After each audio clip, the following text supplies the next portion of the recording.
For those of you looking for an impeachment roadmap, it all starts with this. This is my pocket U.S. Constitution, and it's pretty vague.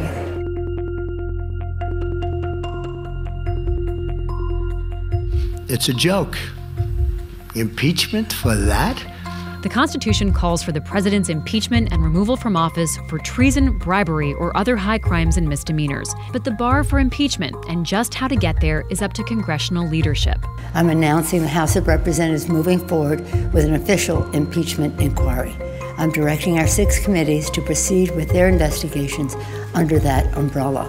The most interesting thing to me is that, unlike so many things that happen on Capitol Hill, the outcome isn't necessarily preordained, or at least the way that the process is going to play out isn't obvious. How is covering an impeachment proceeding different than what you normally do? Well, having never covered one before, I'm not entirely sure. In the House, there's nothing in the standing rules that really sets out what the process should be. Historically, House committees hold hearings and investigate. Here's what is spelled out in the Constitution. It takes a simple majority in the House to impeach, but that doesn't end a presidency.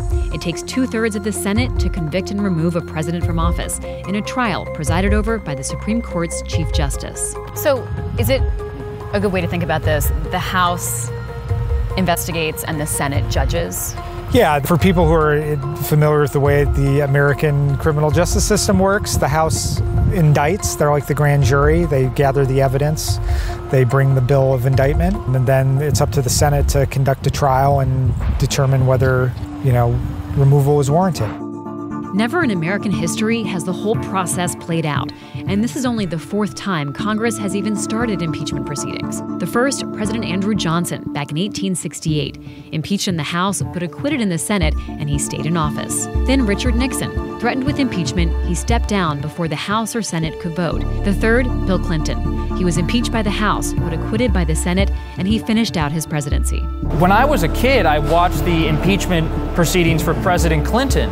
That was one thing that got me interested in politics. You saw democracy in action. What makes this different, it's a president in their first term, a president who's such an outsider, who's so beyond the norm of American politics, that you're seeing a confrontation that really doesn't have a parallel in American history. What is it like to be covering this right now in terms of the history? As a baseball fan, I almost feel like I'm sitting in the dugout of history, watching these players up close. You see their tensions, you see their fights, you see the upheaval in American politics. Even some of the most plugged-in reporters here on Capitol Hill, my colleagues, can't tell you what's going to happen in the coming weeks, but they can tell you what to watch for. How do you know where to go and who to talk to? Well, the sort of rule of thumb, wherever 2 or 3 are gathered, there should be a reporter there if we know about it. I think there is a universe out there of both Democrats who are right now unconvinced that impeachment is warranted, and also Republicans who are open to the notion that the president may have committed impeachable offenses. I think both of those groups are being pretty quiet right now, and they want to see what actually comes out. You have to listen for what people are really trying to tell you. Get beyond the talking points. Inside of the Republican Party, where are the cracks? There is a lot of public solidarity with President Trump, but private frustration with this White House and how it has handled the entire episode. As a reporter, I'm always pulling those threads, trying to figure out where is this actually moving.